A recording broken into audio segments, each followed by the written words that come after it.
बिस्मिल्लाहिर्रहमानिर्रहीम। अस्सलाम वालेकुम। इन्फो टीवी में आपको खुश आमदीद। आज 23 फरवरी 2026 बरोज़ सोमवार सऊदी अरब की ताज़ा तरीन खबरों के साथ मैं हूँ वसीम।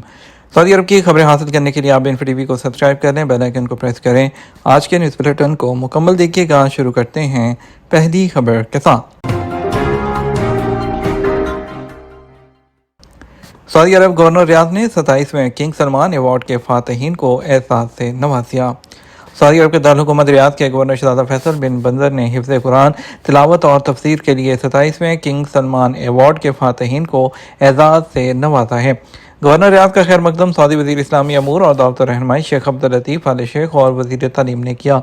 मुकाबले के 27वें सेशन के शुरा की तादाद 129 थी, जिनका ताल्लुक सऊदी अरब के मुख्तलिफ रीजन और शहरों से था, जबकि मजमूई इनामात 70 लाख उससे ज़्यादा के रखे गए हैं। सऊदी अरब ने गजा की पट्टी के लिए 81वां इमदादी त्यारा भेज दिया। सऊदी अरब के शाह सलमान रिलीफ सेंटर के ज़ेर एहतमाम 81वां सऊदी इमदादी त्यारा मिस्र के अल अरीश इंटरनेशनल एयरपोर्ट पहुँच गया। ये त्यारा वजारत दिफा और काहिरा में सऊदी अरब के सफारत खाने के ताउन से रवाना किया गया। इस 81वें सऊदी त्यारे में खुराक के थैले और रहायशी बैग मौजूद हैं, ताकि उन्हें गजा की पट्टी के अंदर मुतासरा फ़लस्तीनी अवाम तक मुंतकिल किया जा सके। यह इमदाद शाह सलमान रिलीफ सेंटर के ज़रिए फ़लस्तीनी भाइयों के लिए सऊदी ताउन का हिस्सा है, ताकि गजा की पट्टी में दरपेश मुश्किल हालात उसको कम किया जा सके।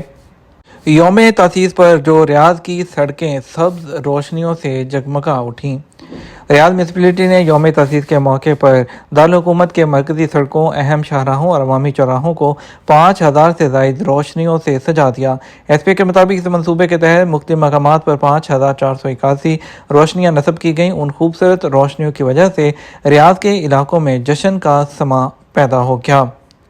मस्जिद नबवी में 25,000 कालीन, हर एक में इलेक्ट्रॉनिक चिप। मस्जिद हरम और मस्जिद नबवी के देखभाल के अमूर की जनरल अथॉरिटी ने मस्जिद नबवी में कालीन पर खसूसी तवज्जो दी है, जिसमें मस्जिद में 25,000 से ज़्यादा कालीन बिछाए गए हैं। उनमें 14,000 से ज़्यादा सहनों, 6,150 राहदारियों में और 5,500 कालीन मस्जिद की छत पर बिछाए गए हैं। मस्जिद नबी में बिछाए गए हर कालीन में एक RFID जो इलेक्ट्रॉनिक चिप लगाई गई है, जो उसके डाटा, लोकेशन, उसके बनने की तारीख, वॉशिंग शेड्यूल, मस्जिद और बैरूनी हिस्सों में कालीनों की मूवमेंट को ट्रैक करने में मदद देती है। इससे ऑपरेशनल कारकर्दगी को बढ़ाने और खिदमत के मेयार को बेहतर बनाने में मदद मिलती है। मस्जिद नबी में इस्तेमाल होने वाले कालीनों की मोटाई 16 मिलीमीटर है। उन्हें आला मेयार की हुनरमंदी और रंग की पायदारी से पहचाना जाता है। मस्जिद नबी में 3 मरतबा दिन में कालीनों की सफाई की जाती है, जबकि 1600 लीटर जरासीम कुश जो मवाद है उसका स्प्रे किया जाता है। कालीनों को मुअत्तर करने के लिए 200 जो लीटर खुशबू है उसको भी इस्तेमाल किया जाता है। 150 कालीन रोज़ाना की जो बुनियाद पर धोए जाते हैं। ये तमाम इक़दामात मस्जिद नबी में ज़ायरीन और नमाजियों को एक महफूज और रूहानी माहौल फराहम करने के हवाले से अथॉरिटी के अज़म को ज़ाहिर करते हैं। सऊदी वली अहद शहजादा मोहम्मद बिन सलमान की मस्जिद कुबा में नमाज की अदायगी। वली अहद और वज़ीर आज़म शहजादा मोहम्मद बिन सलमान ने मदीना मुनव्वरा में मस्जिद कुबा गए और वहाँ नमाज अदा की। एसपी के मुताबिक उनके साथ मदीना के गवर्नर सलमान बिन सुल्तान बिन अब्दुल अजीज़, वज़ीर मुमलकत और काबीना के रुकन और दीगर आला ओहदेदार भी मौजूद थे। सऊदी शहरी कौन कौन सी पाकिस्तानी जो मसनूआत हैं वो इस्तेमाल कर रहे हैं। सऊदी अरब की जानब से पाकिस्तान को फराहम की गई तजारती जो रायतों और मराहत के बाद गुज़श्ता 3 सालों में सऊदी अरब की साफ तजारत में पाकिस्तान की जो एक्सपोर्ट है उसमें 67% इजाफा देखने में आया है। दस्तयाब वज़ारत तजारत के आदाद शुमार के मुताबिक 3 साल में सऊदी अरब के लिए पाकिस्तान की बरामदात $415 मिलियन थी, जो 2023-24 में बढ़कर $698 मिलियन हुई और आने वाले जो साल हैं उसमें इसमें मज़ीद इजाफा हुआ। पाकिस्तान और सऊदी अरब के दरमियान तारीखी ताल्लुकात के बायस सऊदी अरब हमेशा से ही पाकिस्तानियों के लिए एक अहम जो मंजिल है वो रहा है और इसके अलावा पाकिस्तान का दरामदी शोबा कई सालों से खसारे का सामना करना पड़ रहा है, जिसकी वजह से सऊदी अरब ने तजारती शोबे में पाकिस्तानी मसनूआत के हवाले से कई रायतें दे रखी हैं, जो पाकिस्तानी दरामदात में इजाफे का बायस बन रही हैं। सऊदी अरब के साथ साथ पाकिस्तान की हुकूमत वजारत तजारत और trade development authority of Pakistan के ज़रिए पिछले 3 सालों में सऊदी अरब को बरामदात बढ़ाने के लिए कई अहम इकदाम उठा चुकी है। उन इकदाम में तजारती मुआहदात को आसान बनाना, मखसूस शोबों में रुकावटों को दूर करना, प्राइवेट शोबे की मदद करना और पाकिस्तानी मसनूआत को तजारती मेलों तक रसाई जो है वो देना है। ख़ासतौर पर टेक्सटाइल, खुराक और तामीराती मवाद जैसे शोबों में पाकिस्तान की जो अहमियत है वो काफ़ी ज़्यादा बढ़ गई है। और इसके अलावा जो है सऊदी मार्केट को सामने रखते हुए जामे हिकमत अमली तैयार की गई हैं, जिसमें चावल, गोश्त, फल, सब्जियां, फार्मास्यूटिकल्स और कंस्ट्रक्शन जैसे मवाद पर भी बहुत ज़्यादा तवज्जो दी गई है। अल उला के सखैरा स्टेडियम में रमज़ान फुटबॉल टूर्नामेंट का आगाज़। सऊदी अरब में जो है अल उला की जानिब से सखैरा स्टेडियम में अल उला रमज़ान फुटबॉल टूर्नामेंट का आगाज़ हो गया, जिसमें 8 टीमें हिस्सा ले रही हैं। सऊदी प्रेस एजेंसी SPA के मुताबिक इस टूर्नामेंट का मकसद नौजवानों को खेल में शामिल करना और रमज़ान के महीने में सेहतमंद सरगर्मियों का इनेकाद करना है।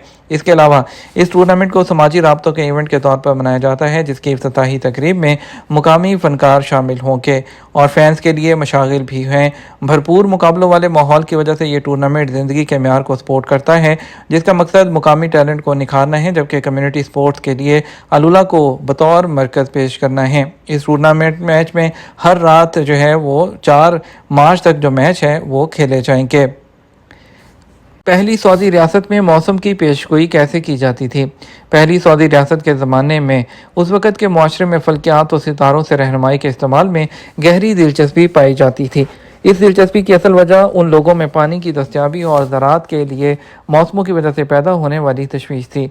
उस ज़माने में रोज़मर्रा ज़िंदगी का ताल्लुक बहुत हद तक बारिश की तवक्को और मौसमी तब्दीलियों से हुआ करता था। चुनांचे उसका नतीजा ये था कि लोग मुख्तलिफ सितारों के तलू और ग़रूब होने के वक्त का हिसाब लगाने पर तवज्जो देते थे। उन लोगों के इस मामूल का बारिश बरसने, बादलों के उमड़ कर आने और तूफ़ानों के बर्पा करने के बारे में पेशगोई से गहरा राब्ता था। रफ्ता रफ्ता इस अमल का नाम इल्म अल-नवा पड़ गया, जो एक तरह से रवायती अरब मौसम की लोक दास्तान थी। हज और उम्रा जो सर्विसेज के लिए आर्जी जो वर्क वीज़े हैं उससे मुतल्लिक नए ज़वाबित क्या हैं? सऊदी अरब में जो सीजनल वर्क वीज़े हैं उस हवाले से जो नई अपडेट्स हैं उसके बारे में बताया जाएगा और वीज़ों के ज़वाबित की मंजूरी से प्राइवेट सेक्टर को फ़ायदा और सर्विसेज का म्यार बेहतर होगा। सऊदी बीना की जानब से हज और उम्रा सेक्टर के लिए बैरून मुल्क से जो आर्जी कारकुनों की दरामद के लिए वीज़ों के इजरा का जो लाया अमल जारी किया गया है, उसका मकसद जो है सर्विसेज के शोबे में म्यार को बेहतर बनाना है। आर्जी वीज़ों के लाया अमल की मंजूरी से सीजनल वीज़ों के ज़वाबत में कई तब्दीलियाँ की गई हैं। वीज़ों की मुद्दत में भी तोसी की गई है। सीजनल वीज़े माह शाबान से जारी होना शुरू होते हैं, जो साल हिजरी के पहले माह मुहर्रम के आखिर तक कारआमद रहते हैं। सीजनल वीज़ों के इजरा के हवाले से कानून में मज़ीद कहा गया है कि हाजिर और अजीर के माबैन वर्किंग एग्रीमेंट किया जाता है, जबकि कारकुन के लिए मेडिकल इंश्योरेंस फराहम करना ज़रूरी है, जो वीज़े के इजरा के लिए लाजमी शर्त है। बड़ी कंपनियों को ये सहूलत दी गई है, वो अपने काम के मुताबिक सीजनल वीज़े की मुद्दत में तोसी करा सकते हैं। वीज़ा 90 दिन का जारी होगा और 90 दिन के लिए इसमें मज़ीद तोसी की जा सकती है। वीज़ों के गलत इस्तेमाल के हवाले से भी निगरानी का सख्त निज़ाम रखा गया है, जिसके तहत किसी भी खिलाफवर्जी पर मुतलका जो कमेटी है वो एक्शन लेती है। सोशल मीडिया और ऑनलाइन गेम्स में बालिग अफराद की जो वजूहात क्या हैं दिलचस्पी की। सिंगापुर में जेम्स कुक यूनिवर्सिटी GCU की एक नई रिसर्च सामने आई है, जिसमें एडल्ट लोगों के सोशल मीडिया की जो लत है और इंटरनेट गेमिंग डिसऑर्डर है उसमें पढ़ने की वजूहात का इंकशाफ किया गया, जिसमें बताया गया है कि एडल्ट में नशे के मुहर्रकात 9 उम्रों से बहुत मुख्तलिफ होते हैं। मेडिकल एक्सप्रेस की तरफ से शाया की गई रिपोर्ट जो है उसमें जो नफ्सियात के एक एसोसिएट प्रोफेसर हैं पीटर चो उन्होंने की है। उन्होंने नफ्सियाती इशारे की निशानदेही की है जो मुकम्मल तौर पर नशे की हालत तक पहुंचने से रोकने में मदद कर सकती हैं। International journal of social psychiatry में शाया होने वाली इस रिसर्च में डिजिटल एडिक्शन पर उम्र के असरात में नुमायां फ़र्क का इंकशाफ हुआ, जबकि पिछली रिसर्च में नौजवानों में सोशल मीडिया के इस्तेमाल के लिए बुनियादी मुहर्रक के तौर पर परेशानी की निशानदेही की गई थी। नई रिसर्च से पता चला है कि बालगों में जो मुहर्रकात हैं फितरत में ज़्यादा अंदरूनी होते हैं। प्रोफेसर चौ ने कहा बालगों में ये डिप्रेशन और जज्बाती अदम इस्तेहकाम से जुड़ा हुआ है। उन्होंने कहा डिजिटल लस्ट को समझने में शख्सियत की एक वसी रेंज को इस्तेमाल किया जाता है। रिसर्च से ये बात सामने आई है कि सोशल मीडिया की लत और गेमिंग की लत की खराबी खसूसियात बहुत ज़्यादा इस्तेमाल की वजह से होती हैं, जो रोज़मर्रा की ज़िंदगी, काम और ताल्लुकात पर मनफी असर जो है वो डालती हैं। انہوں نے مزید کہا دونوں قسم کے عادی افراد حقیقی دنیا جو ہے اس سے بہت زیادہ دور ہو جاتے ہیں. وہ گیمز اور سوشل میڈیا کے ذریعے ان کی جو دوستیاں بنتی ہیں وہ ان کو حقیقی رابطے سمجھتے ہیں. اور ریسرچرز نے ہر انفرادی عارضے کے مطابق علاج اور روک تھام کی مداخلت پر زور دیا. سوشل میڈیا کی لت کے معاملے میں مطالعہ نفسیاتی فرار کی ایک شکل کے طور پر ڈیجیٹل پلیٹ فارمز اور لوگوں کے انحصار کو کم کرنے کے لیے جذباتی طور پر جو توجہ دینے کی سفارش کرتا ہے. ویڈیو گیم کی لت کی خرابی سے انسان جو ہے ذمہ داری کا احساس کھو دیتا ہے. اس کے لیے جو ہے انہوں نے باقاعدہ سائیکیٹرسٹ اور ڈاکٹر سے رجوع کرنے کا مشورہ دیا. یہ تمہارا اب تک کا نیوز بلیٹن. مزید اور اہم خبروں کے لیے ہمارا شام 6 بجے کا نیوز بلیٹن دیکھ سکتے ہیں. اس کے ساتھ ہم آپ سے اجازت چاہیں گے. ویڈیو کو لائک اور شیئر کیجیے گا. السلام علیکم.